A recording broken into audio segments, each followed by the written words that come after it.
If you had to learn one stop as an inline skater, it definitely is the T-stop. This is the most useful and the most dynamic stop you can ever learn to do. And today, I'm going to show you exactly how to do it.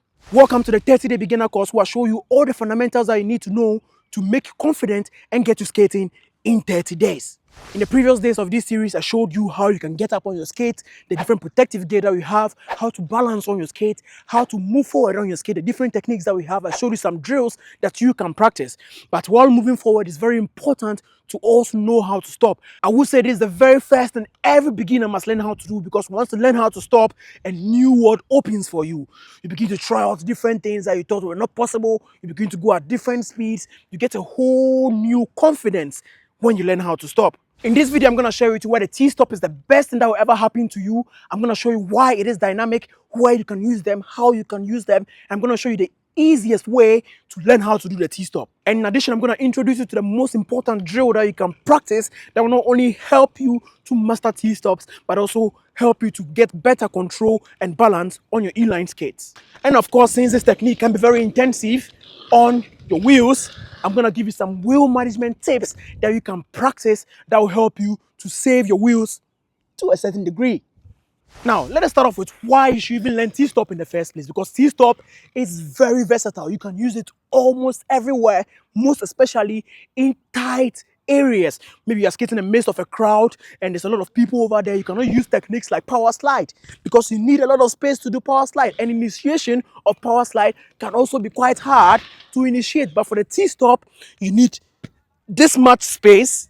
You also don't have to initiate that much, the only initiation you have to do is just turning your back leg, and it's very easy to do. What's better than this, honestly?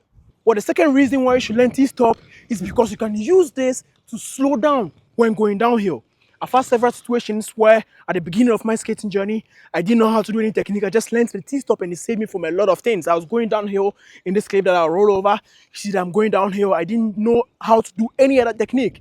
I just knew the T-stop and it saved my ass a lot because this hill was so steep. I was so scared.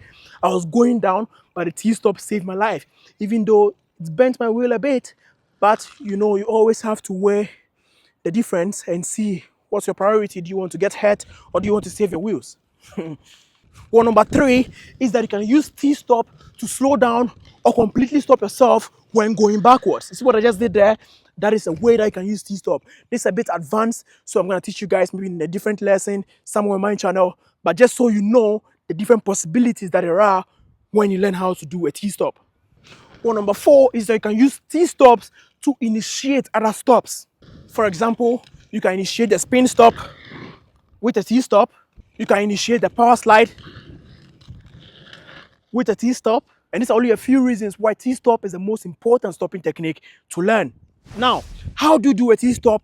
The first thing I want you to do is to think about it differently, to change your perspective of T-stop. Do not see it to just be a T-stop. I want you to see it instead as a V-stop. So keeping your leg in the V position. Don't get me wrong, I'm not saying it's not possible to do a complete T. I'm just saying as a beginner, it is a lot more difficult if you're not able to skate on one leg. Instead, you can also keep your leg in a V position like this, and you come to a stop. All that is necessary, it is to keep your leg in a V position instead.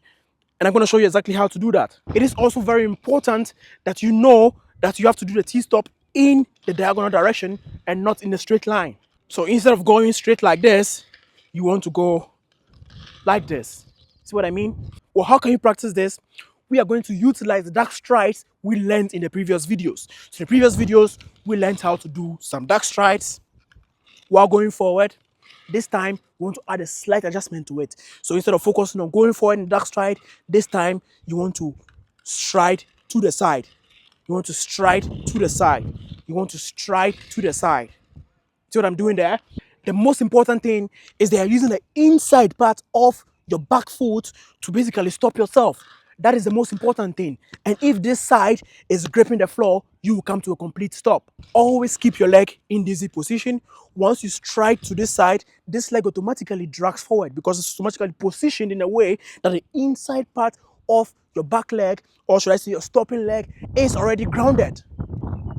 So you move this way, this is grounded. So it begins to stop you. You move this way, this is grounded, it begins to stop you.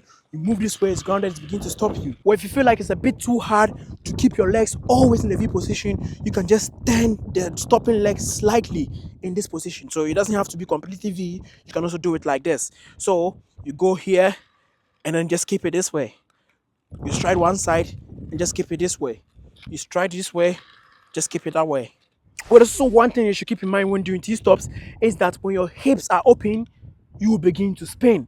Hips open equals spinning. That is one thing I learned from one of my subscribers here on YouTube. And I think that is very, very true, because if I keep my legs this way, my hips are open, then I begin to spin. If my hips are open, I begin to spin. So if you're spinning while doing a T-stop, this might definitely be in the course. So instead of keeping your hips very open, I want you to keep it close and do the T-stops diagonally. This is going to help you a lot.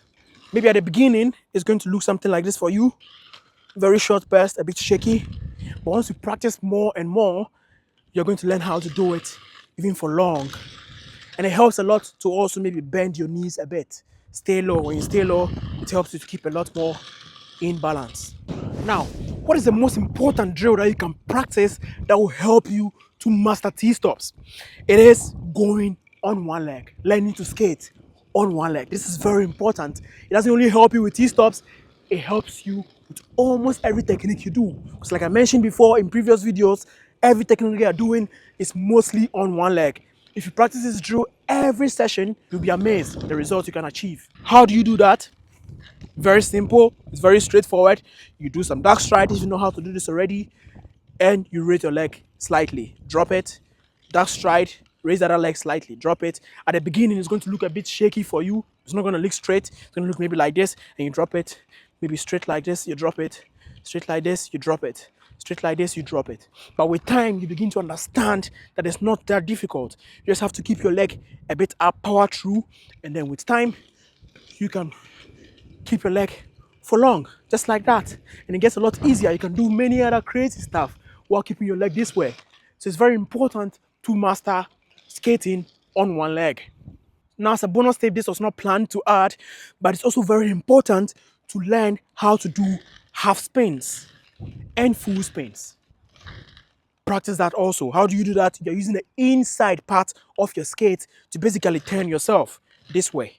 So you are turning yourself this way, turning yourself this way. I'll talk more about half spins in later videos, but just keep this in mind that learning how to do half spins helps you a lot, because sometimes what you're really afraid of is spinning uncontrollably and at some point just falling down and hurting yourself, right? So I want you to just reverse engineer the process. Like I always say, think in this particular way when skating. Analyze your techniques. Okay, maybe if I'm doing a T-stop, what am I really afraid of? I'm afraid of spinning. Then you understand, okay, I'm afraid of spinning, so I have to learn how to spin. I have to master how to spin. So in case I'm doing a T-stop and maybe I spin, then I don't get scared. I can just maybe add something to it because I'm already familiar with spinning. So think in this particular way. If I'm doing maybe T-stop or maybe I'm doing a particular technique and I end up on one leg, I'm really scared that I'm going to fall down because I don't know how to skate on one leg. Then you know, okay, this is something that I need to get at. I need to learn how to skate on one leg. Change your mindset. Think in this particular way and skating becomes like a really interesting puzzle for you. Trust me. Like I mentioned at the beginning, this technique is very intensive on your wheels. If you do a T-stop every day with just one leg, you end up with a wheel that is very, very flat on one side, and it's not so fun to skate with such wheels. And you also maybe spend a lot of money changing your wheels here and there. So what can you do instead? I want you to alternate the T-stops. That's why it's very important that you learn T-stops for both legs. So instead of doing T-stops with one leg like this, I want you to learn T-stop for the other leg too, and then you can alternate the T-stop. It's like you're dancing. This way, you are spreading the damage equally on both wheels. And the second thing that you can do in this case is to switch your wheels from time to time. I do this weekly depending on how much I skate that week. I just take the whole part of my wheel, so maybe right leg, I take the whole right leg and I switch it to the left leg and I bring the wheels on the left leg to the right leg that way. So I keep the parts that were damaged outside. So I just switch them in this particular way. I didn't forget what I mean. So you can see on my wheels right now, I'm not sure if it's visible. You can see that this place is beginning to become a bit flat. So what can you do in this case? I'm just going to switch my wheels. I'm going to put these black wheels here and I'm gonna put these white wheels here. And in this way, this side goes outside, if you get what I mean, and this flat side also goes outside. Then I have like new wheels over here to basically flatten them, and this helps you to maintain your wheels and help them to wear off equally. So try these tips out. Let me know what you think in the comments. If you have any questions, leave them down below. If you want to contact me personally, do so through Instagram or TikTok. I'm always available. You can just send me your questions there and I'll answer you. You can also maybe send me videos of you doing something. So film your progress every time. It's very important. Film your progress. See the way you're doing certain stuff. Analyze the videos. And if you post them, tag me on Instagram or TikTok at Blaqskates with the hashtag Let's Roll 30. Also, don't forget to leave a like on this video if it was helpful to you, and subscribe to the channel to push the resources that I have over here to more people and also help us grow this channel. I wish you a lot of luck and see you in the next lesson.